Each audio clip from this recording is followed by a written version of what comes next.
At 38 years old, Darnell Jackson made $69,000 a year as a senior commercial electrician. It was good, honest money earned in the guts of Nashville's gleaming new skyscrapers, running conduit and pulling wire that powered the city's relentless growth. He was proud of his work, of the skill in his hands, and the sweat on his brow. But sitting in the plush, oversized leather chair in the private dining room of Kane Prime Steakhouse in the Gulch, he felt like a fraud. The air, thick with the scent of dry-aged beef and expensive perfume, seemed to choke him. Across the table, his wife Whitney was holding court, her voice a smooth, confident melody that wrapped around her colleagues and family, holding them captive. It was a matter of seeing the opportunity where no one else did, she was saying, gesturing with a hand that wore a $15,000 diamond ring Darnell had financed over 3 years. The quarterly projections were flat, and my director was looking for a miracle. I went back through our latent client portfolios, found a dormant account with massive potential, and pitched a revitalization strategy that secured a 6-figure retainer. It was a huge risk, but it paid off. Her boss, a man named Richard with a shiny scalp and a $3,000 Xenia suit, beamed at her. Paid off is an understatement, Whitney. That move single-handedly made our quarter. You have a killer instinct. Darnell stared into his $22 glass of Cabernet. The dormant account she was talking about wasn't a client. It was the $22,000 bonus he had received for completing the electrical overhaul of the Vanderbilt University Medical Center's new research wing. A brutal 7-month job that had him working nights and weekends. He'd endorsed the check, handed it to her to deposit into their joint savings, and she had spun it into a story of her own corporate genius. It wasn't the first time. His gaze drifted to her sister, Brielle, who was sitting next to him, radiating the same smug entitlement. Brielle's boutique clothing store had been a financial black hole for 2 years, yet here she was, wearing a $1,200 Diane von Furstenberg dress, nodding along as if Whitney had just discovered fire. The dinner was in honor of Whitney's promotion to Senior Vice President of Marketing. A promotion, Darnell now understood, built on a foundation of his own grueling labor, 4 years of it. 4 years of massive project completion bonuses he earned for dangerous high-stakes jobs. There was the $12,000 for the emergency generator installation at the downtown data hub, the $18,500 for the Nashville Yards Tower project, and now this. A total of over $70,000 in bonuses, all of which had been absorbed into Whitney's narrative of her meteoric rise. Whitney caught his eye and her smile tightened, a subtle, dismissive curl of her lip. It was a look he knew well. It said, "Just sit there and look presentable. This is my world, not yours." She raised her glass, the crystal catching the low, dramatic lighting. "To my team," she announced, her voice ringing with false modesty, "and to my wonderful, supportive husband, Darnell." The table applauded politely. Supportive, that's what she called him. The silent, invisible partner. The man whose calloused hands funded the very celebration that was erasing him. He felt a cold, hollow space open up in his chest. Then, she turned her gaze directly to him, a cruel glint in her eyes he'd pretended not to see for years. The table was quiet, watching them. "I know I don't say it enough, Darnell," she began, her voice dripping with condescension, "but I appreciate you. You've been a steady presence, a good man to have around while I built my career." Her words hung in the air, each one a small, sharp stone. Her father, a man who measured worth in stock options and country club memberships, cleared his throat. "He's a lucky man, Whitney. You're a rocket ship." Whitney laughed, a sound that was sharp and metallic. She looked back at Darnell, her face unreadable for a moment before it settled into a mask of pure, chilling honesty. "Oh, Daddy, don't be silly." She looked around the table, at her boss, her sister, her parents, all the people who mattered in her world.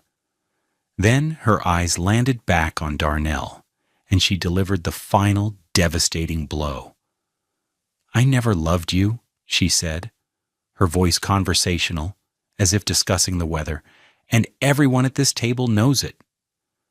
The silence that followed was absolute. It was heavier than the expensive food, thicker than the perfumed air. Darnell could feel every eye on him, a mixture of pity, embarrassment, and morbid curiosity. He saw the flicker of triumph in Brielle's eyes, the uncomfortable shift of his father-in-law, the cold, clinical assessment from Richard. Whitney just sat there, her expression unchanged, as if she had just commented on the floral centerpiece. She had stripped him bare in front of everyone, not with anger, but with a casual, brutal indifference that was far more destructive. He was not a husband. He was a placeholder, a pity project, a stepping stone she was now finished with. He felt the blood drain from his face, the room tilting slightly. He was a ghost at his own execution. What story will Darnell tell himself to get through this night? So many of us have faced a moment where the story we believed about our lives turned out to be a lie. If you've ever had to find the strength to start over, let us know in the comments how you found your way through. Your story could be the light someone else needs. The house in East Nashville felt different when he walked in that night. It was a modest triplex he and Whitney had bought 5 years ago, before her ambition had metastasized.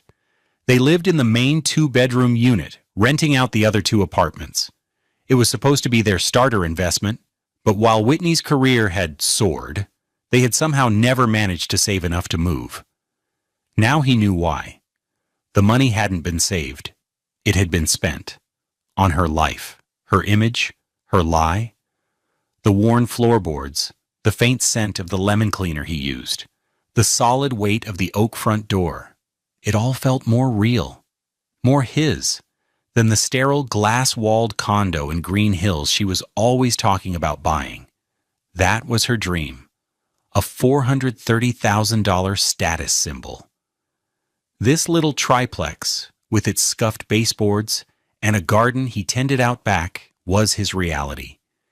He remembered the day they closed on it. He was 33, making a solid $55,000 a year. Whitney was an account manager then, pulling in about the same. They were a team, or so he thought. "We're building a future, Dee," she'd said, her head on his shoulder as they stood in the empty living room. The afternoon light, golden and warm, streamed through the windows. He had believed her. He had believed in the we. The first big bonus came a year later. A data center in Cool Springs needed a complete electrical refit on an impossible timeline. The company that won the bid was desperate for a senior electrician to lead the crew. Darnell took the job. For 3 months, he worked 14-hour days, sleeping in a cheap motel near the site from Monday to Friday. He'd come home on weekends, exhausted, his body aching, his hands raw. Whitney had been sympathetic, but distant. She was busy with her own big project at work. The job was a success. His company landed a massive long-term contract, and his boss handed him a check for $12,000. It was more money than he'd ever seen in one lump sum. He came home, buzzing with excitement, and laid the check on the kitchen counter. "We did it," he said, pulling Whitney into a hug. "We can finally fix the roof on this place and put the rest toward the Green Hills Condo Fund." Whitney had looked at the check, her eyes gleaming. "This is amazing, babe." She'd kissed him a quick, dry peck on the cheek. "Let me handle this. I'll deposit it into our high-yield savings account. It'll grow faster there." He'd watched as she took a pen and wrote, "For deposit only," on the back, right below his signature. It was a joint account after all. He trusted her completely. 2 weeks later, at a dinner with her parents, he heard the first version of the story. "I managed to turn a challenging quarter into a major win," she'd announced over dessert. "I identified an under-leveraged asset and secured a new stream of revenue. It's a real feather in my cap." She'd smiled at Darnell. "Darnell's been so supportive while I was burning the midnight oil." He had frowned, confused, but said nothing. He thought he must have misunderstood. The idea that she would so brazenly claim his money as her own work was too absurd, too monstrous to comprehend. He had made a critical mistake in underestimating the depths of her deception. The pattern repeated itself. The next year, it was an $18,500 bonus for retrofitting a historic hotel downtown with a state-of-the-art emergency power system. It was dangerous work, involving asbestos abatement and navigating century-old infrastructure. He came home with burns on his forearms from a minor arc flash. Whitney had sighed, annoyed, when he'd asked her to help him change the dressings. "Darnell, I have a huge presentation tomorrow. Can't you manage?" He'd managed. And when he got the bonus check, he'd again handed it over. This time, the money went toward a down payment on her white BMW 3 Series, a $43,000 car she insisted she needed for her image. "We need to look successful to be successful, Dee," she'd explained. The story she told her friends was that her performance bonus had been so large she decided to treat herself. He was again the supportive husband cheering from the sidelines.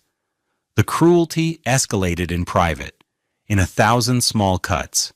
He'd come home, his work clothes stained with grease and drywall dust, and she'd wrinkle her nose. "Could you please use the back door and shower before you walk on the new $2,400 rug?" His hands, the instruments of his trade, were a source of her disgust. "Can't you do something about those calluses? They're so rough." She'd say it with a little laugh, as if it were a joke, but her eyes were cold. Her sister, Brielle, was her echo. Brielle would visit, sweeping into their modest home like a duchess, her eyes cataloging every perceived flaw. "Whitney, I don't know how you live like this," she'd say, running a finger over a dusty shelf. "It's so quaint." Then she'd look at Darnell. "You're lucky she has you. A man who's good with his hands is so useful." The word hung in the air, useful, like a tool, like a wrench or a screwdriver. Not a partner, not a husband. The public humiliations were worse. At a Christmas party for her marketing firm, held at the opulent Hutton Hotel, Whitney was surrounded by her colleagues. Darnell stood at the edge of the circle, holding a drink, wearing his best $400 suit that felt like a costume. He listened, frozen, as Whitney recounted in vivid detail the challenges of the Vanderbilt Hospital project. She talked about navigating the complex stakeholder demands, the tight deadlines, the unexpected structural issues. She used the exact phrases Darnell had used when he'd vented to her over the phone late at night from the job site. "It was a logistical nightmare," she said, shaking her head with theatrical exhaustion. "But my team and I pulled it off. We launched the campaign on time, and the client was ecstatic." Her boss, Richard, had put an arm around her. "That's our Whitney, always turning lead into gold." Darnell felt invisible, his own life, his own sweat and risk, being narrated by his wife as a chapter in her grand success story. He had looked at her, hoping to catch her eye, to see some flicker of acknowledgement, of shared history. Instead, she glanced past him, her focus entirely on Richard. In that moment, he wasn't her husband. He was just a man in the background of her victory photo. The outrage began to accumulate in his chest, a slow, burning pressure. He told himself he was being sensitive. He told himself he was misinterpreting things. He loved her, and love required trust, didn't it? He had no idea how wrong he was. The final betrayal was the promotion. The dinner at Kane Prime was the culmination of it all. The $22,000 bonus from the Vanderbilt job, which she had framed as a client retainer, was the cornerstone of the portfolio she presented to the board. It was the killer instinct Richard had praised. It was a complete fabrication, a lie so audacious that it had become her truth. And as she sat there after gutting him with her words, she looked utterly, placidly content. But something had happened at that dinner, a small, strange detail he'd almost missed in the shock of it all. After her devastating pronouncement, the waiter had returned to the table. He had leaned down and spoken quietly to Brielle. "I'm sorry, ma'am, but your card was declined." Brielle had flushed a deep, ugly red. "That's impossible. Run it again." Whitney had waved a dismissive hand. "Don't worry about it, sweetie. Technical glitch." She'd looked at Darnell. "Darnell will get it." It wasn't a question. It was a command.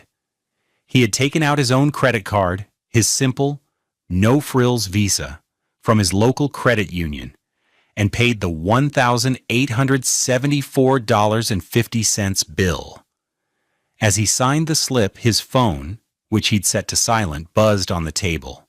A single, persistent vibration. In the haze of his humiliation, he hadn't looked. He'd just wanted to get out of there. Now, standing in the quiet of his own home, the memory of that buzz returned. He pulled his phone from his pocket. It was a 2021 Google Pixel 6, a practical $600 phone, not the latest $1,200 iPhone Whitney and Brielle flaunted. There was one unread email. The sender was a name he didn't recognize. Marcus Thorne. The subject line made the breath catch in his throat. Urgent inquiry. Joint account activity. Account number. XXXX. His heart started to pound, a heavy, frantic rhythm against his ribs. He opened the email. It was from the Fraud and Risk Investigation Unit at SunTrust Bank. "Mr. Darnell Jackson, my name is Marcus Thorne, and I am a lead investigator with SunTrust's Internal Fraud Division. We are conducting a review of unusual activity on the joint checking and savings accounts held in your and Ms. Whitney Jackson's names. Specifically, we have flagged a series of large, regular cash transfers from your savings account to a third-party account belonging to a Ms. Brielle Shaw. These transfers, totaling over $78,000 in the past 24 months, are inconsistent with your account's history. Additionally, several large deposits into the savings account, categorized by the secondary account holder as client retainer payments, correspond directly with payroll bonus disbursements from your employer, Jackson Electrical Contractors. We have reason to believe these funds may have been deliberately miscategorized. Your phone number was flagged for contact after miss. Shaw's debit card, linked to the receiving account, was declined this evening at 8:17 p.m. due to insufficient funds, triggering a risk alert. Please contact me at your earliest convenience to discuss this sensitive matter." Darnell sank onto his worn, comfortable $800 sofa. He read the email again and again. The pieces clicked into place with a sickening finality. The declined card, the client retainer payments, the transfers to Brielle. It wasn't just that Whitney had stolen his stories. She had stolen his money, all of it. She had used their joint account as her personal slush fund to bail out her failing sister, all while building a career on a throne of lies. The humiliation from the dinner table curdled into something else. Something cold, hard, and sharp. It was the feeling of a switch being flipped in a dark, silent room, illuminating everything in a harsh, unforgiving light. The woman he thought he loved didn't exist. She never had. He was married to a stranger, a con artist, and she had made a critical mistake. She thought he was a simple man. She thought he was weak. She had no idea what was coming. The next morning, Darnell woke up at 5 a.m., his internal clock wired for the early start of a job site. For a moment, everything was normal. The quiet hum of the refrigerator, the first pale light of dawn filtering through the blinds. Then the weight of the previous night crashed down on him. The email, the dinner. Whitney's voice saying, "I never loved you." He felt the familiar pang of hurt, but it was distant now, muffled by a new, chilling clarity. He was no longer a victim. He was a man with a purpose. He got out of bed, moving silently. Whitney was still asleep, a serene smile on her face, lost in dreams of her own success. He looked at her, this woman who had shared his bed for 7 years, and felt nothing. The love had been hollowed out, leaving only a vast, cold emptiness. He went into the kitchen and made coffee, his movements precise and deliberate. He wasn't just making coffee, he was starting his new life. He sat at the small kitchen table with his $89 Timex watch next to a steaming mug and his phone. He reread Marcus Thorne's email, transfers totaling over $78,000, his bonuses, his sweat, his risk, his aching muscles, all siphoned away to fund Brielle's vanity project, her failing boutique. Whitney hadn't just erased his contribution, she had actively stolen from him to prop up her sister. He had to play this perfectly. He couldn't let her know that he knew. Not yet. The element of surprise was his only real weapon. He needed more than just the bank's email. He needed his own proof, his own story to tell. When Whitney finally emerged from the bedroom at 7:30 a.m., wrapped in a $300 silk robe, she looked refreshed and entirely unbothered. She saw him at the table and offered a small, tight smile. "Morning," she said, her tone breezy, as if she hadn't detonated their entire marriage just hours before. Darnell looked up from his phone, schooling his features into a mask of weary resignation. "Morning. Look, about last night," she began, pouring herself a glass of water. "I know that was a lot, but it needed to be said. We can be adults about this, right? I'll have my lawyer draw up the papers. It will be very straightforward." He just nodded, pretending to be beaten down. "Okay, Whitney."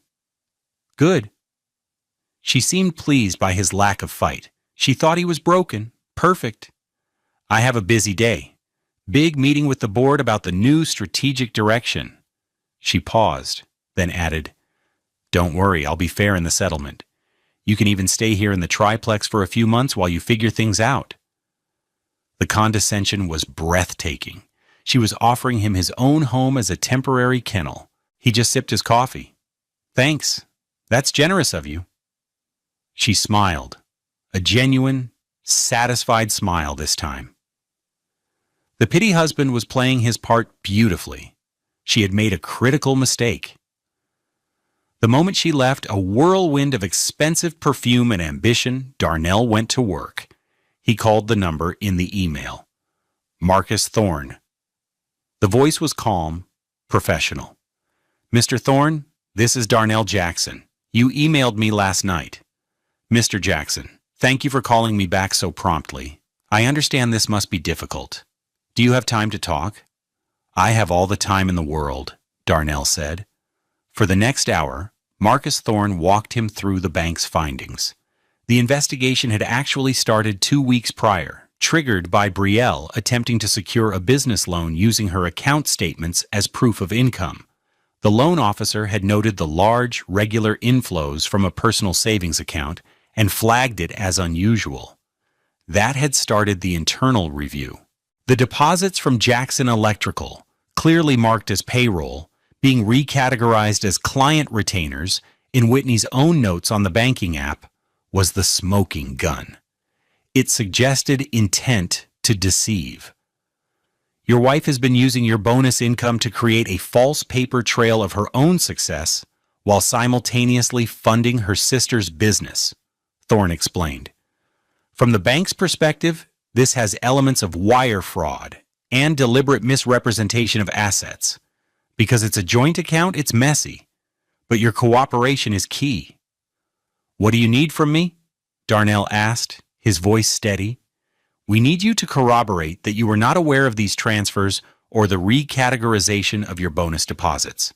And we need any documentation you might have.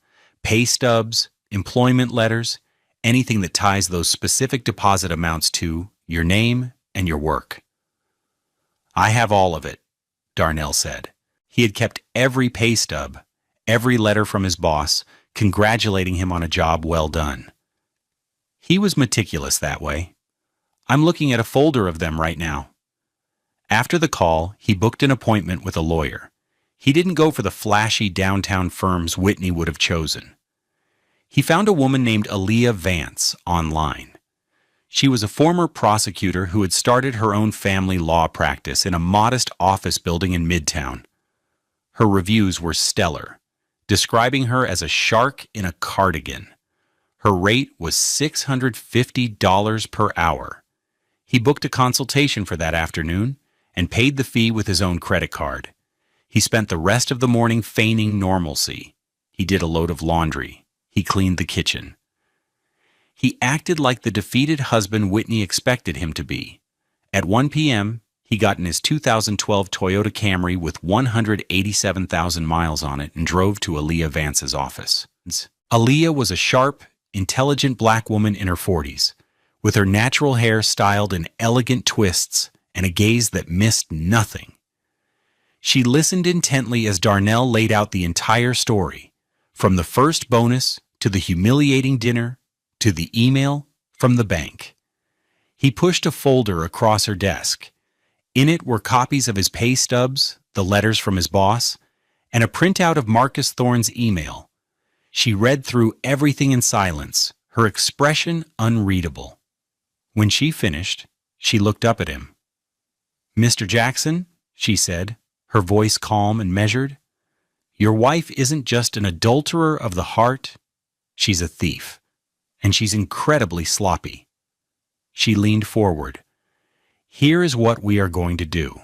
First, you are going to open a new bank account at a different institution. Today, you will have your employer redirect your direct deposit to that account immediately. Second, you will continue to act as if you know nothing. You are heartbroken, you are lost, you are compliant.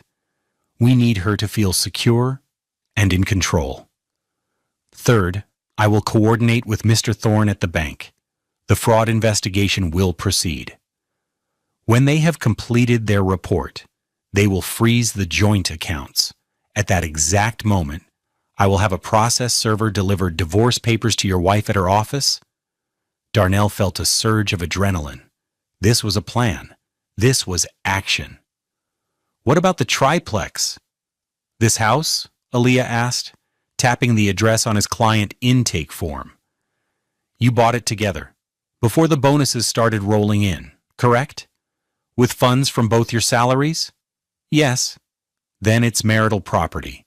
But the money she stole from you, plus the money she funneled to her sister, we can argue that should be deducted from her share of the equity. We will fight to make you whole. We will argue that her actions constitute financial dissipation of marital assets, and we will win."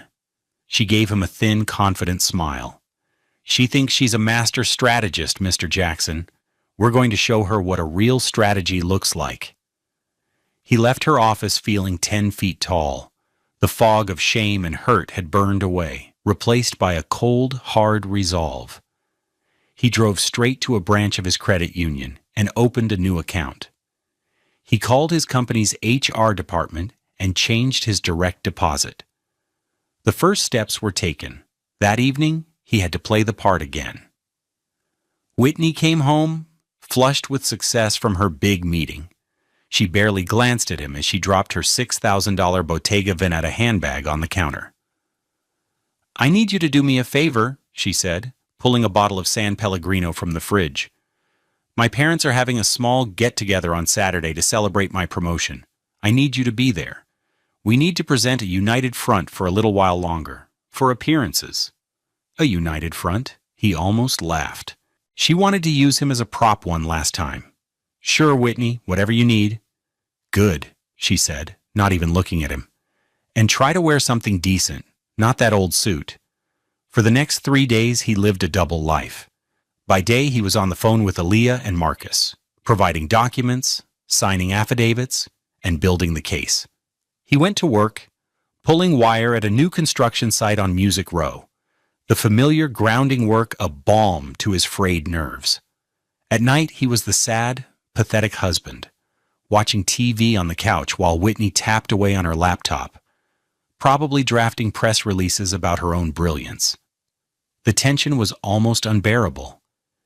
He felt like one of the high-voltage cables he worked with every day, humming with a dangerous, controlled power, waiting for the moment to connect. They had no idea what was coming. Saturday arrived, cloaked in a brilliant, cloudless Nashville sky. The kind of day that felt full of promise. For Darnell, it felt like the calm before a perfectly engineered storm. The gathering was at Whitney's parents' house in Green Hills, a sprawling 5,000-square-foot brick colonial that screamed old money. The driveway was filled with luxury cars, Mercedes, BMWs, a solitary Porsche. Darnell parked his humble Toyota Camry at the end of the street, as if to keep it from being contaminated by the sheer wealth. He walked up the stone pathway, his heart a steady, rhythmic drum. He was wearing a new suit, a sharp, charcoal gray Hugo Boss number that had cost him $950, a purchase Aaliyah had insisted on. "You are not going to look like a victim," she'd said. "You are going to look like the man who owns the room." He entered the house and was immediately enveloped in a wave of forced cheerfulness and expensive cologne. Whitney's father, Robert, clapped him on the shoulder, a gesture that felt more like a shove. "Darnell, good of you to come. Whitney's out on the patio." Darnell nodded and made his way through the immaculate home. On the patio, Whitney was the center of a glittering universe. She was wearing a vibrant blue dress that cost more than his monthly mortgage payment, laughing as her colleagues and family hung on her every word. She saw him, and her smile faltered for a fraction of a second before she recovered. "Everyone, you know my husband Darnell," she said, her tone implying he was a distant, slightly embarrassing relative. He nodded politely to the group, accepting their lukewarm greetings. Brielle was there, hovering at Whitney's side, her eyes narrowed in suspicion as she took in his new suit. She sensed something was off, but couldn't put her finger on it. For the next hour, Darnell played his role to perfection. He was quiet, reserved, the dutiful husband standing in the shadow of his brilliant wife. He nursed a single club soda, watching the charade unfold. He listened to Whitney tell the story of the Vanderbilt project again, this time with even more embellishments. He watched her mother, a woman who communicated exclusively through passive aggression, praise Whitney for being the family's shining star. The sun began to set, casting long shadows across the perfectly manicured lawn and its pristine, unused garden. The sky bled into hues of orange and purple. Robert tapped a crystal glass with a spoon, calling for everyone's attention.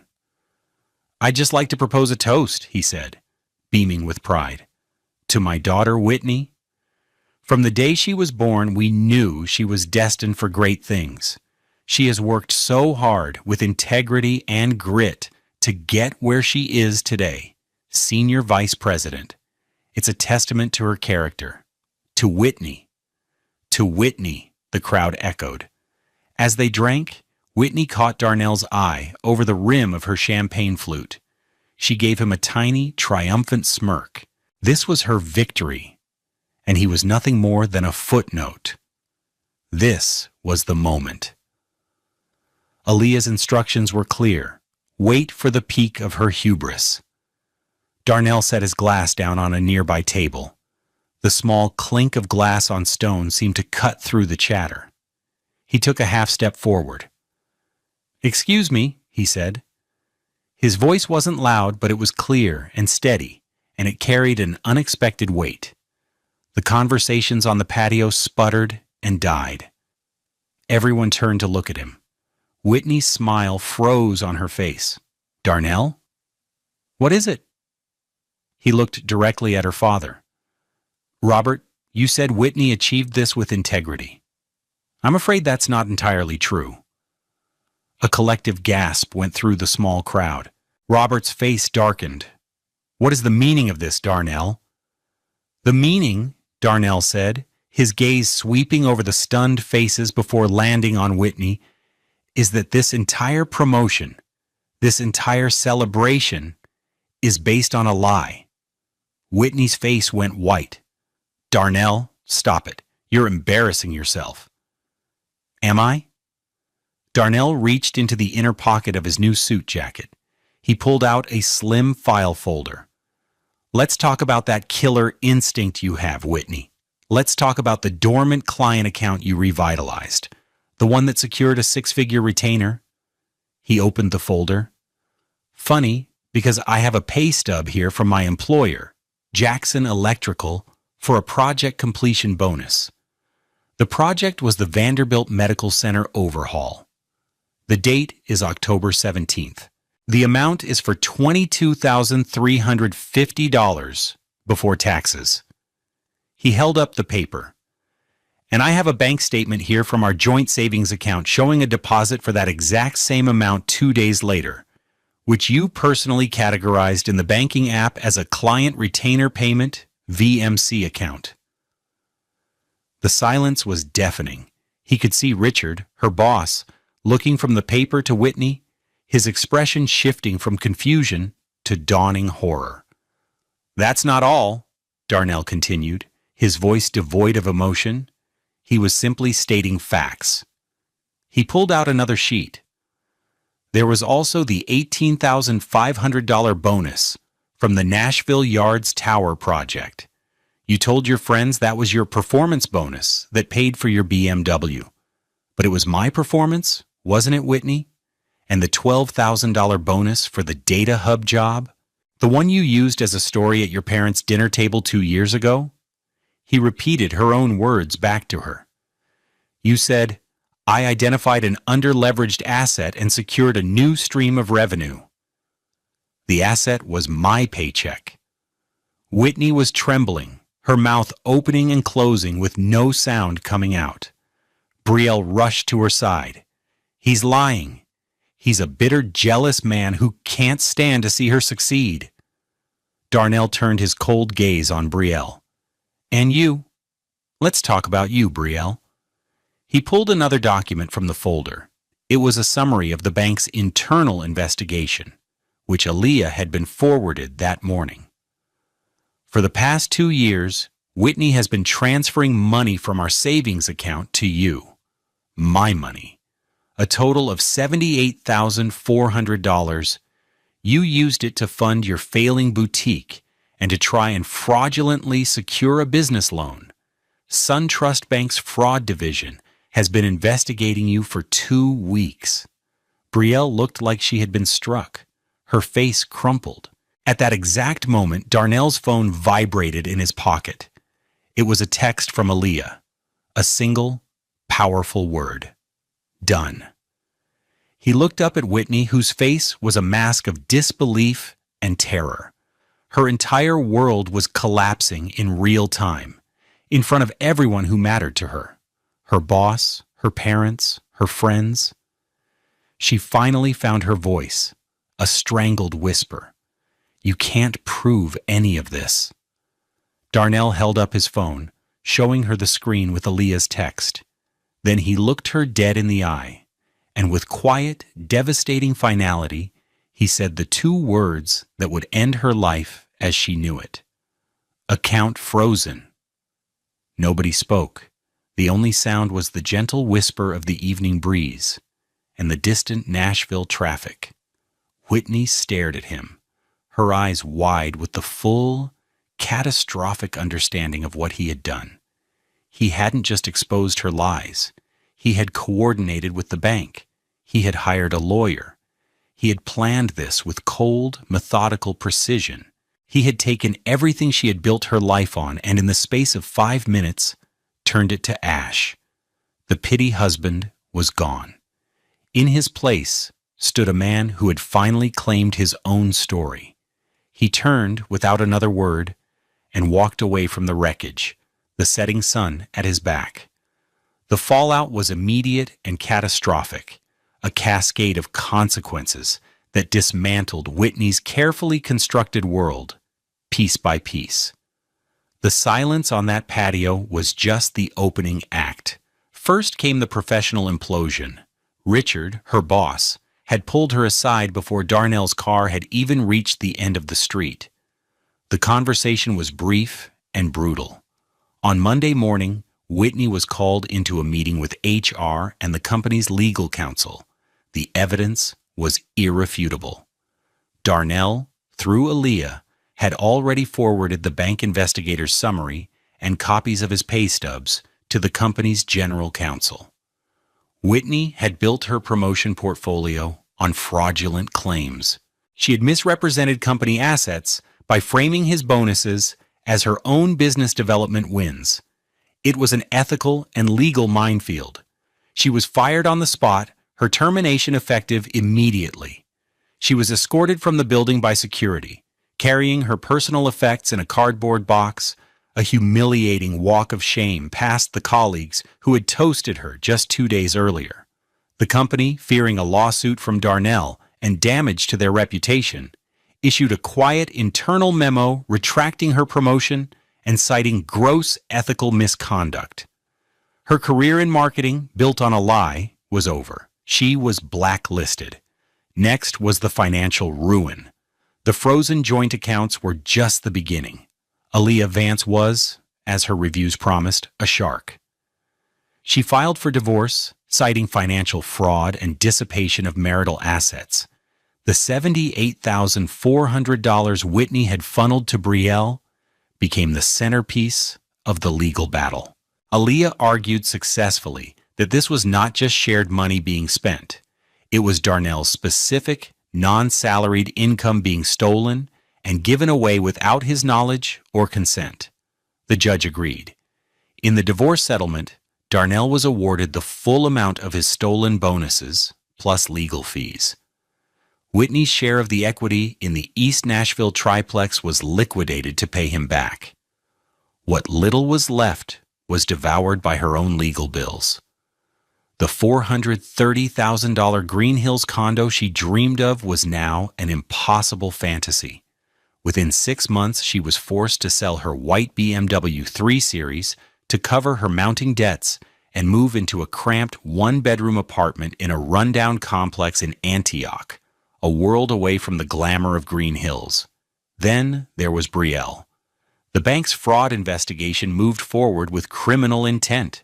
Faced with federal charges for bank fraud related to her loan application, Betrayal took a plea deal. She had to liquidate her boutique's entire inventory and assets to pay back the $78,400 to the bank. The store she had treated as her personal kingdom, the source of her smug superiority, was shuttered, a for lease sign plastered on its window. She avoided jail time but was left with a criminal record, a mountain of debt, and the public shame of her failure. The social fallout was just as devastating. Their parents, Robert and his wife, were mortified. Their daughter, their shining star, was a fraud and a thief. Their other daughter was a criminal. Their carefully curated reputation in the Green Hills community was shattered. Friends stopped calling. Invitations to the country club dried up. They were consumed by the scandal. Their names whispered about at dinner parties and charity events. Robert tried to call Darnell once, a week after the patio incident. "Son, I had no idea. We are so sorry." Darnell listened and then said simply, "I'm not your son, Robert." He hung up the phone. Whitney's frantic voicemails started the day after she was fired. They were a study in psychological collapse. The first was angry and defiant. "You think you can ruin me, Darnell? You have no idea who you're dealing with." The second was pleading. Okay, you made your point. I'm sorry. Please, just call off the lawyers. We can work this out." The third was a tearful, desperate mess. They took my key card. They walked me out like a criminal. My life is over. You did this to me. Please, please help me. He listened to each one, his face impassive, and then deleted it. Her words had no power over him anymore. They were just noise. For Darnell, the silence that followed the storm was peace. He stayed in the triplex, the house that was now entirely his. The deed was in his name alone. The silence wasn't empty. It was full. It was full of potential, of a future he could build with his own two hands, on his own terms. The ghosts of Whitney and her cruelty faded with each passing day, replaced by the simple, satisfying reality of his own life. 1 year later, the late afternoon sun streamed through the large window of Darnell's living room in East Nashville, illuminating the floating dust motes in a golden haze. The room was different now. The pretentious, uncomfortable furniture Whitney had insisted on was gone, replaced by a sturdy, comfortable sofa and armchairs he'd bought from a local craftsman. The walls were adorned not with abstract art he never understood, but with framed architectural blueprints of his most challenging projects, a quiet testament to his real work, his real value. The air smelled of sawdust and lemon oil, a scent of creation and cleanliness. Darnell had bought the triplex outright with the settlement money. The house was his, free and clear. It was more than a home. It was a foundation. He sat at his solid oak dining table, a set of electrical plans spread out before him. But he wasn't looking at the plans. He was looking out the window, at the community garden he had helped organize in the small, neglected park across the street. It was flourishing, a patch of vibrant green in the urban landscape, tended by families from the neighborhood. A knock came at his open door. 2 young men stood there, both in their early 20s, their work boots dusty and their faces bright with a mixture of fatigue and eagerness.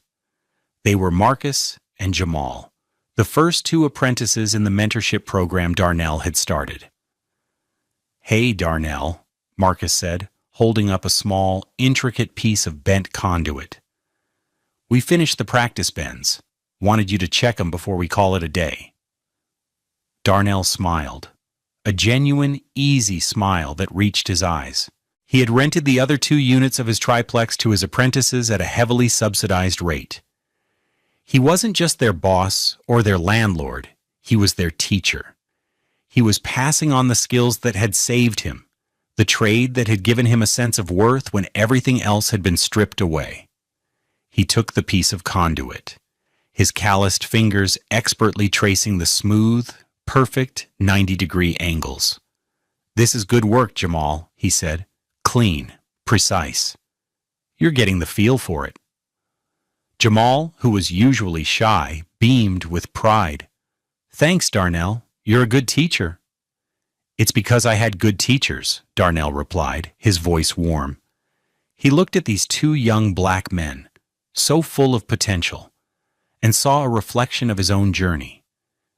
He was giving them the one thing no one had ever given him, a guide who saw their value and wanted to see them succeed on their own terms. After they left, Darnell cleaned up his plans and went to the kitchen to start dinner. His phone buzzed on the counter. It was a number he didn't recognize. He almost ignored it, but something made him answer. "Hello?" A hesitant, broken voice on the other end. "Darnell?" It was Whitney. He hadn't heard her voice in almost a year. It was thin, fragile, stripped of all its former confidence and arrogance. I know you have no reason to talk to me," she stammered. I saw an article online about the community garden you started. It said you were teaching kids from the neighborhood about urban farming." Darnell said nothing. "I'm working at a coffee shop now," she said, her voice cracking. "In Murfreesboro, I'm in therapy. I'm trying to understand why I did what I did. I was so empty, Darnell. I thought if I had all the things, the job, the money, the image, I would feel whole. but it was all just hollow. She took a shaky breath. I'm sorry for everything. I know it's too late. I know it doesn't change anything, but I needed to say it. You were a good man. You were a good husband, and I destroyed that. Darnell listened, and for the first time he didn't feel anger or coldness. He felt a quiet, distant pity. He had already moved on. Her apology wasn't for him. It was for her. It was a step on her own path, a path that no longer intersected with his. I hope you find some peace, Whitney, he said, and his voice was gentle. It was the gentle voice of a man who was already at peace himself. He ended the call before she could reply. He stood in his kitchen, the evening light painting the room in soft colors. He thought about the life he was building. It wasn't flashy. It wouldn't be celebrated in private steakhouse dining rooms or written up in business journals. It was a quiet life, built on the foundations of hard work, integrity, and community. It was a life of service, of teaching, of planting seeds, both in the garden and in the minds of his apprentices. He realized that true wealth isn't measured in bonuses or job titles. It's not about the car you drive or the suit you wear. True wealth is what you build with your own two hands, the skills you master, and the legacy you pass on to others. It's the solid ground beneath your feet and the quiet satisfaction of a day's work well done. Whitney had tried to steal his money, but she could never steal his worth, because his worth was in his hands, in his heart, and in the simple, powerful truth of who he was. And that was a fortune no one could ever take away. We all face betrayals that force us to rediscover our own value. The journey from pain to purpose is a powerful one, and it often leads us to a more authentic and meaningful life. Have you ever turned a devastating loss into a chance to build something new and better? Share your story of rebuilding in the comments below. Let's inspire each other to find the wealth that truly matters.